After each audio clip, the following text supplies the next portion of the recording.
everybody. Welcome to the Hallmarkies podcast. We're really excited today. We are here to talk to one of our talented directors today. We love talking with directors, and I'm film critic Rachel Wagner, and we have today with us director Pat Kiely, who is here. He's the director of the new film Christmas Ever After. And Pat, thank you so much for coming on the podcast. Thank you so much for having me, Rachel. Yes. So this is really fun to talk to directors. We've had a few that have come on, and it's such an interesting, you have to keep track of kind of so many different aspects of the process of filmmaking. I can imagine that's only much more so in this world of COVID filmmaking. But let's start at the beginning. How did you end up becoming a director? How did that happen? I got really lucky in university. I ended up just with this great group of filmmakers that were in my year and a year above me.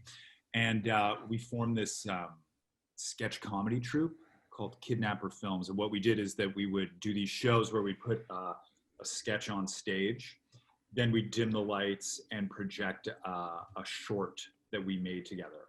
And so all through my early 20s, I was just writing, directing, acting, producing, and we were all doing it together. And then with those people, I made my first feature when I was 26, which was called Who is KK Downey? And then, so that was how it started. Yeah, I noticed in your IMDb that you had acting, you had producing, you had directing. So I was wondering about that, is that something you prefer to kind of keep your toe in all the different sides of it? Or are you kind of now more firmly, I'm going to be a director kind of a thing? Yeah, I suppose it's the latter. I think that it's grown into just being more of a director. It brings me, I love it the most. It's the job that I enjoy the most. So that's just the natural progression of that. Also, nobody's giving me acting roles. So I'm directing. Yeah, well, if you're directing, I guess you could give yourself roles. Yeah, I know. When am I going to direct a Hallmark movie and star in a Hallmark movie at the same time? You can start out being like the kooky best friend. Yeah. And then transition. Yeah, like baby steps, right? Yeah. I'll start out background, then I'll give myself a couple lines. Yeah. I'll never be the male hunk. I'll never be the male hunk. Or you could be like the villain in a mystery. Okay. Murderer. Cool. That'd be fun. After this. Yeah. You can be like the next Aurora Tea Garden villain. I could see that. Well, very cool. What is it that you like what's your favorite part of directing? What's my favorite? I really love working with actors. I think coming from that background that I just described earlier, I just love that collaboration of like figuring out a scene, talking to actors. I love being like a personal psychologist to each of the different performers and what they need. But I guess that would be top of the list, but I like all of it. I love working with crews. I love executing like a cinematic vision. I really enjoy all of it. Mm-hmm. So who gets to make kind of what decisions in a movie versus you have your producers who are making decisions, you have directors making decisions, you have director of photography making decisions, editors making decisions. How does that all kind of happen? You've got your screenwriters making decisions. How does that all kind of happen in your roles? I kind of think of the director sort of the CEO of the movie. Is that accurate, you'd say? Is the director the CEO of the movie? Maybe not. I would say he's probably like the creative director. But there's people above the director who, can also have final say. And, right. Can either block or steer that creative vision in certain directions. It really depends on the project. I mean, if you're doing I've done indie films that I've written and directed where perhaps it feels like I'm the CEO, I have a bit more control. And then, when I do a Hallmark or a Lifetime movie, there's more cooks in the kitchen, and obviously it's, within the brand that exists with the network. And so you have a lot more support, and it's actually can be a positive thing because you're surrounded by really intelligent people, both on the executive and the producerial level, who can guide you and help you and steer you and make the product better in the long run. So Yeah, it depends. Yeah, interesting. So your first movie for Hallmark, I think, according to IMDb, was Summerville. Is that correct? Correct. Correct. So that movie, how did you end up getting involved in that project? So that was Larry Grimaldi hired me, who's a wonderful producer at Mar Vista, and he saw a indie that I made called Three Night Stand with Megan Rath and Emmanuel Shrieky and Sam Huntington. Anyway, I think he liked that. I don't know, and so and so he hired me to direct Summerville. So what was that like? I mean, that movie, I enjoyed that movie.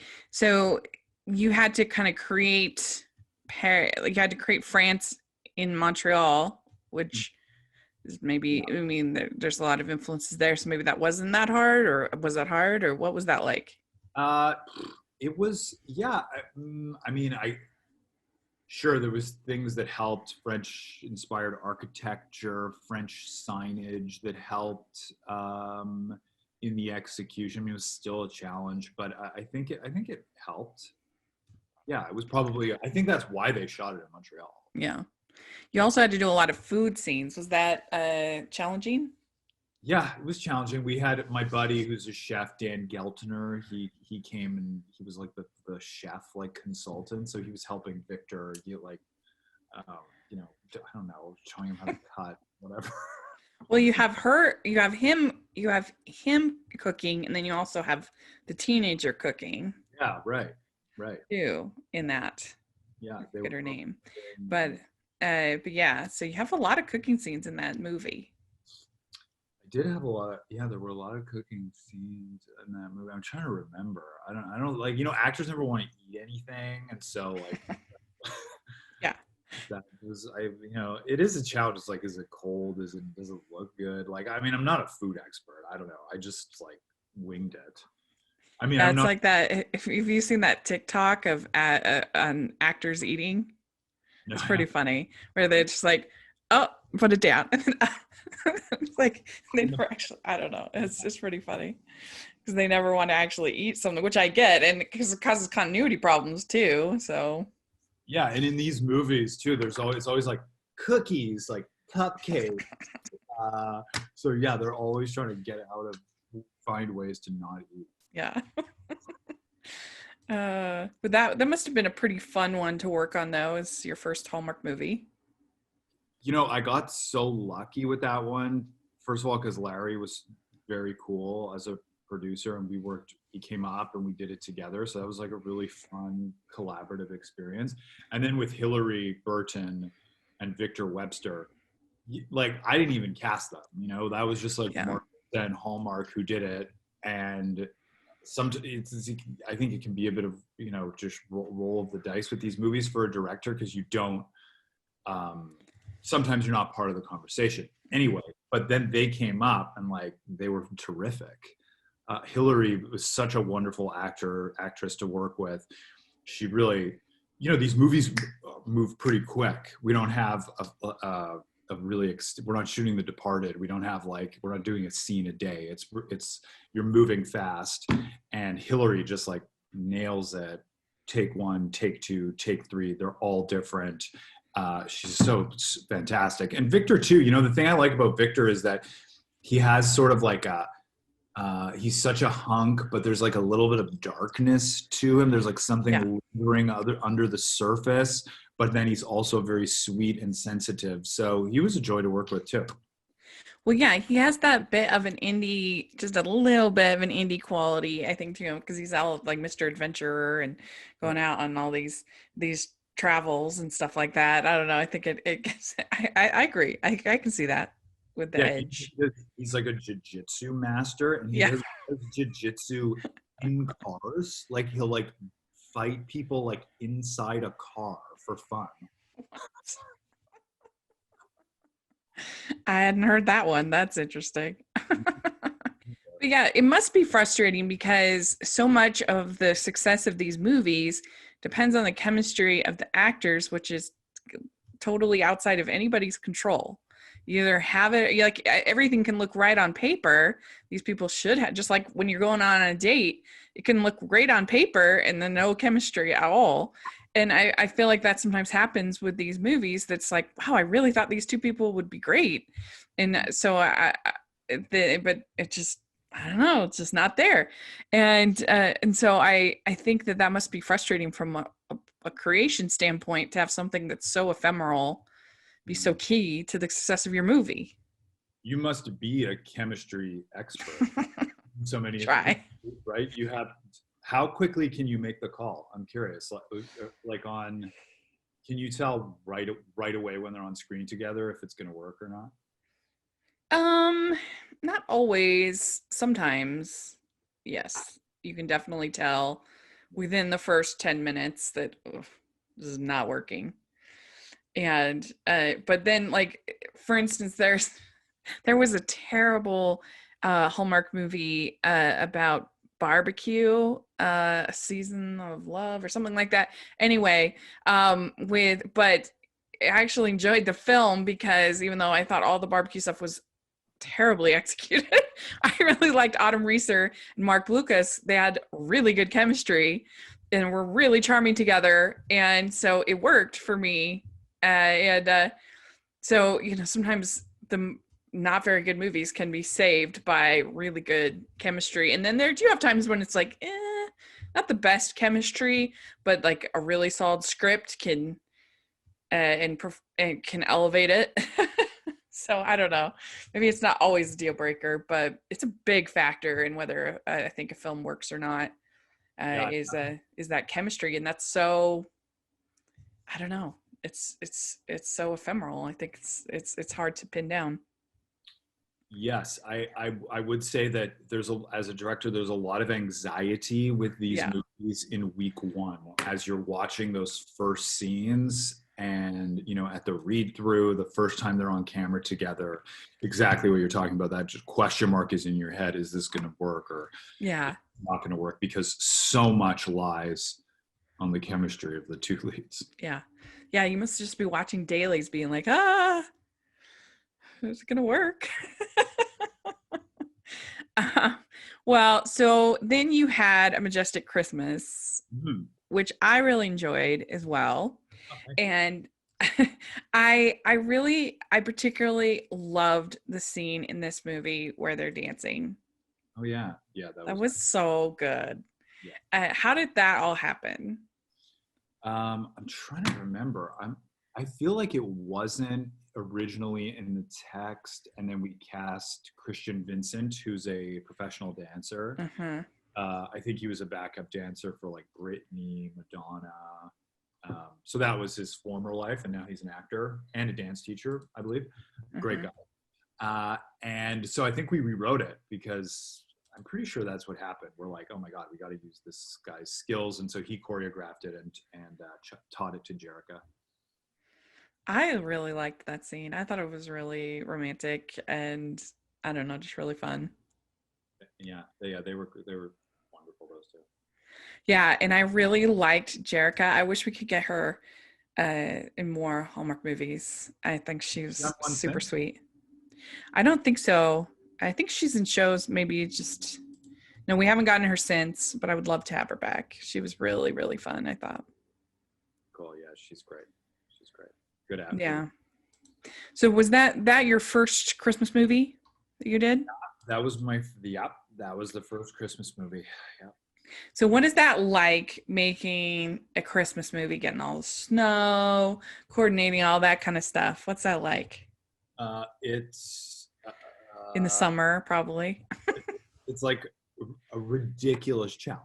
Like, yeah, I think the first day on Majestic Christmas was like 100 degrees outside, and we're trying to make the fake snow. Like, again, it's day one. Everyone's rusty. It's a real challenge. Like, it adds a whole other element because, as you know, with these movies, we joke around that there needs to be Christmas in every frame, right? So whether that's snow or lights or Christmas trees or whatever, it's something you have to be cognizant of and have inside the frame as a constant. And yeah, when you're it's the summertime and you're shooting it, it's not easy. Yeah, I would think that would be really hard, and to, I don't know, just get that spirit of the season in every shot. It's got to be a challenge. And you got to get I don't know, getting we kind of joke about the garland. You got to have it on every single piece of molding in the people's house. It is a ubiquitous element, and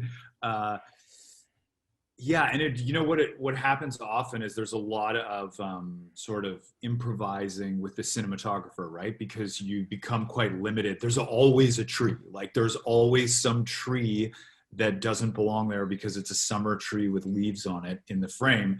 So you're juggling your VFX budget, and your producer's like, no, we don't have enough money to shoot that because we can't rub out that tree. So then you're trying to figure out how you can shoot to avoid the grass and the green and the trees and make sure there's snow everywhere.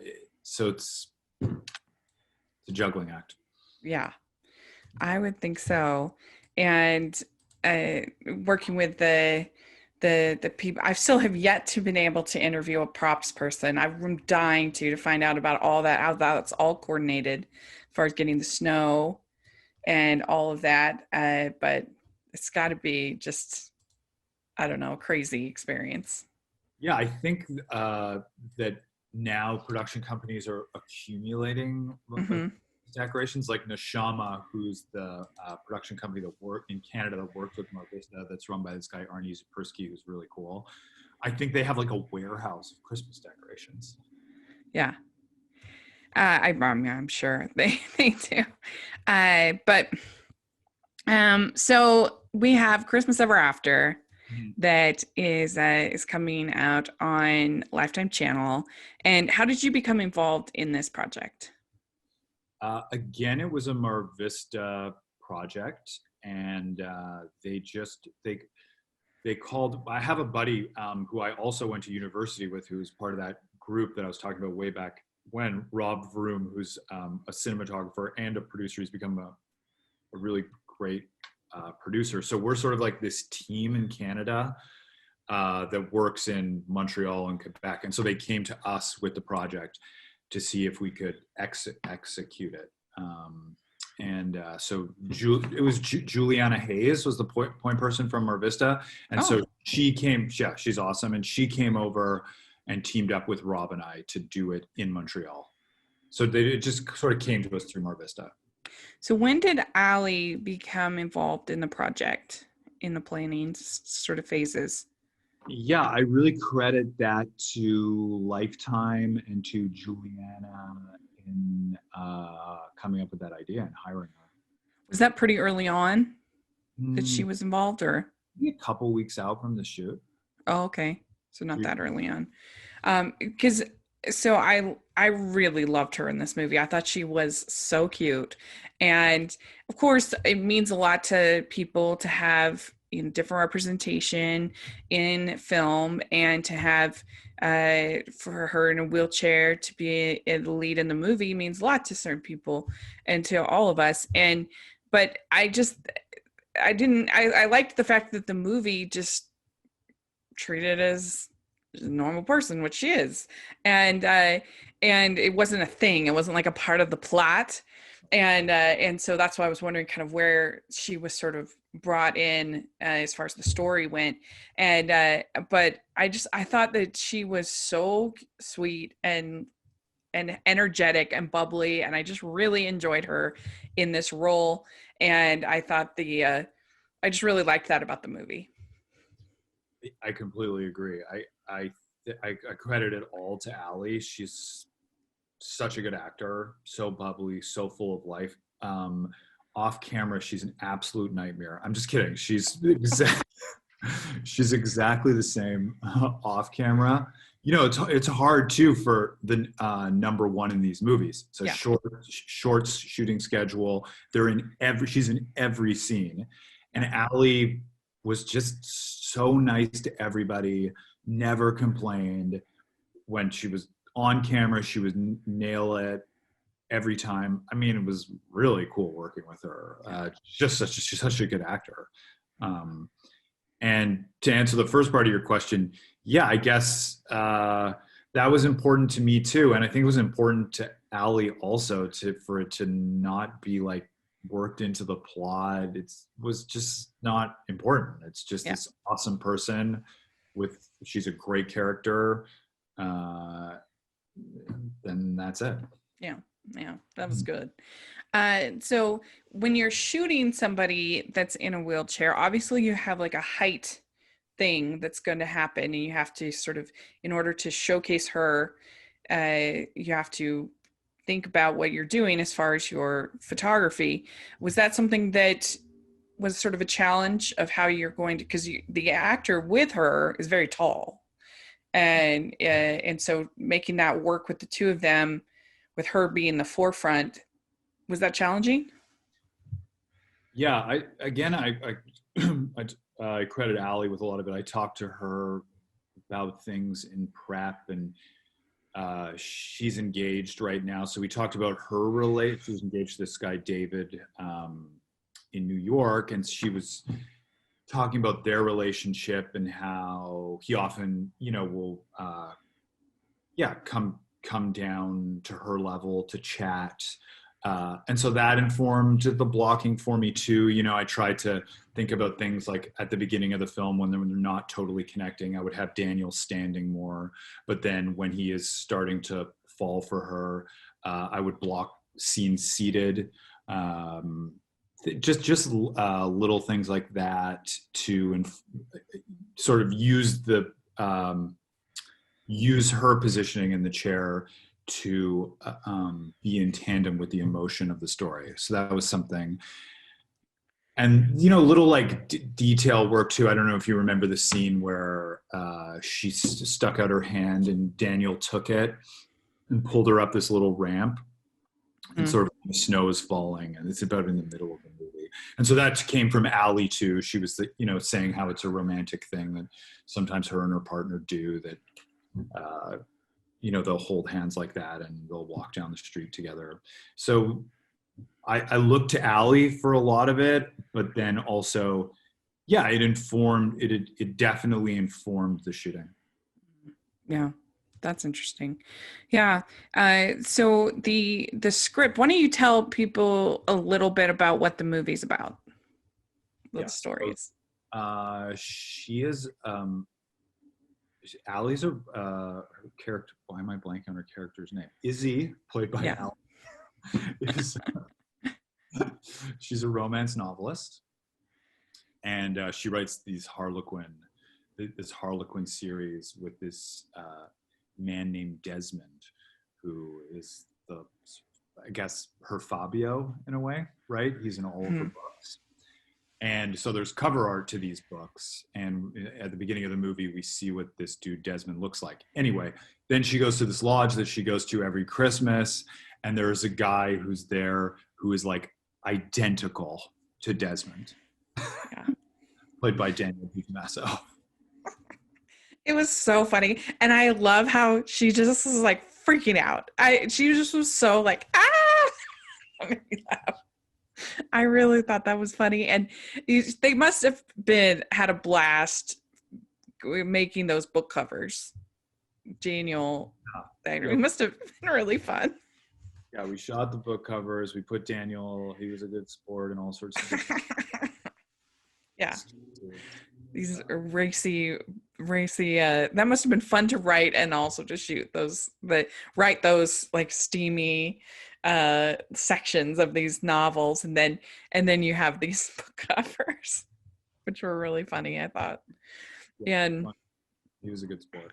Yeah, so this is written by two writers, and Katrina Mathewson and Tanner Bean is what it said on IMDb. Yes. Now, did you work with them throughout the process of the story, as far as the filming and everything? No, I came on board. Maybe I was involved in one pass of notes, that they incorporated. Then the script was over to us, and we made changes along the way, but they wrote a great script, and we really stick to the script a lot. But I always like to use the same thing as we did with Christian and Majestic Christmas with the dancing. Ali is a Tony Award-winning actress, right? She has an amazing voice. So then we rewrote that scene where she sang, things like that, just catering to the actors. And of course, there's like little changes on set. We add in jokes, things like that. But we pretty much stuck to the great script that they wrote. Yeah, I really liked, and I don't want to spoil it for anybody, so I won't say particulars, but I thought the script was very witty and funny, and it allowed her to kind of be a slightly crazy person about Christmas, which is, of course, I love. And I don't know, I just thought it was charming, and they had a nice banter between them. I liked his dad, I thought was really fun, and the way he was just kind of like, son, what are you doing? Like, I get with it. But he was good. I liked him, and he's like, I'm gonna go on the air and hurt my ankle. It's living life. Like, that's what you do. He was really good. So Daniel was great also. Yeah. Who played Matt. Yeah, he was really funny. I really enjoyed him too. And he says that she's confusing, confounding, and a little bit exciting, which I thought was really good. That was good. Yeah. And I also liked the whole thing that when she gets oatmeal raisin cookie, and then she's like, Desmond would never cookie shame. That was funny. Because oatmeal raisin for Christmas, I don't know about that. That's controversial. No. Agreed. But yeah, I was going to ask you about the singing scene. That was a treat. How did you decide on that song? Yeah, I think I just searched for Christmas. Oh no, right, because the scene was about a wassail tradition, right? They're like having mulled cider. So Tatter and Katrina wrote that. It was a mulled cider scene. So then I just looked for mulled cider songs, and I found that one, and I liked it. Yeah, that's good. So, yeah, how did you end up casting Daniel? How did he end up? Yeah, that one I actually was a bit more involved in. Ali was cast first, so then we were looking for the male. We were looking for the male lead, and he came up. We went to the same high school. So his older sister is a really good friend of mine, and I never worked with Daniel before. I'm 2 years older than him. Mm-hmm. But I'd seen some of his work and knew he was a great actor. I knew he was a really cool guy and nice person. And like, I know his whole family. His parents are lovely too. And yeah, so we cast him, and he was awesome.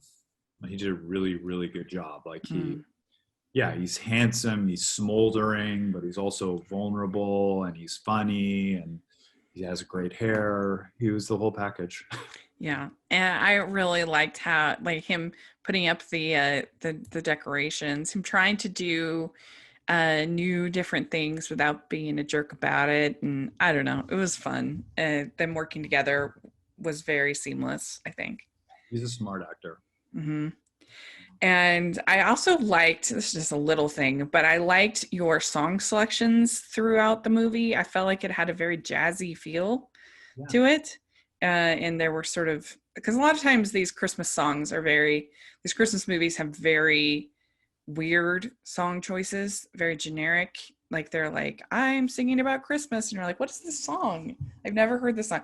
But I liked all these. And I felt like it had kind of this jazzy feel to the songs, which I liked. Thank you. Yeah, I enjoy mixing a lot of score with source music. Mm-hmm. Yeah, I hate a lot of Christmas songs, so we tried to go a good direction with them. Yeah, you did a good job. I noticed. Very, very good. Well, I really liked the movie. I loved the ending. I won't spoil it, of course, for our listeners, but I thought the ending was really sweet. I liked their chemistry. I liked the side characters. I thought it was funny. I loved the whole scene when they get locked in her room together and she's mad about the floorboards. That was funny to me. I just really enjoyed it, and I hope everybody else really enjoys it too. I think you will. So I think I appreciate. So we'd like to end our podcast with some fun, silly questions. So are you ready? Okay. Okay, not that the previous questions have not been silly, but here we go. First question. What is your favorite holiday drink? My favorite, I guess I like eggnog. Yeah. I can get down with some eggnog. Good. All right. What is your favorite holiday cookie or treat? And we won't cookie shame you, I promise. Pumpkin pie. I enjoy, well, but that's not Christmas, right? Did you say pumpkin pie? Or, yeah. Thanks. I think it can count. It's a Bridgeway treat. Thanksgiving and Christmas. All right. What is your favorite Christmas song or carol? Oh God. Now that we know that you don't like a lot of them. Pass. No comment. My favorite. I like Elvis Blue Christmas. Oh, okay, good. Do you have a classic Christmas movie that's your favorite? Oh, can I take that back? Sorry, George Michael, Last Christmas. Oh, okay, good. Do you have a favorite classic Christmas movie? I like Die Hard, and There I we go. Scrooged. Okay. Well, all right, sounds good. Do you have a favorite holiday tradition that you do every year? Trying to not fight with my family. It's my favorite holiday tradition too. Okay. Okay. Which do you prefer, Scrooge or the Grinch? Scrooge. Okay. Clear lights or colored? Clear. Okay, good. Would you rather be in a snowball fight or build a snowman? Snowball fight. Okay. Would you consider yourself a good gift wrapper or not? No. Okay, very good. Do you have an ugly Christmas sweater? I definitely have some ugly sweaters, but I don't know if they're Christmassy. I just have ugly sweaters in my real life. Yeah, just year round. You celebrate all year. Doesn't need to be Christmas. Very good. Okay. Very good. Well, you passed the test. You answered all the questions. Very good. Well, thank you so much for coming on and talking with us. It's always so interesting to get those behind the scenes of the movies, and I will be excited for everybody to watch this movie. I hope they really enjoy it, Christmas Ever After, like I did. And I don't know if do you have any social media or anything like that you want to share? I mean, I have an Instagram, but I've posted like 6 photos. It's Pat Kiely. Okay. Great. Well, thank you very, very much for coming on. We really appreciate it. And make sure that you're following the podcast, the Hallmarkies Podcast and Hallmarkies Pod, all over social media. And if you are listening on iTunes, please leave your ratings and reviews. We really, really appreciate that. And we also, if you are watching on YouTube, please give this video a thumbs up, subscribe to the channel. We have our Patreon group, merch store, all that fun stuff.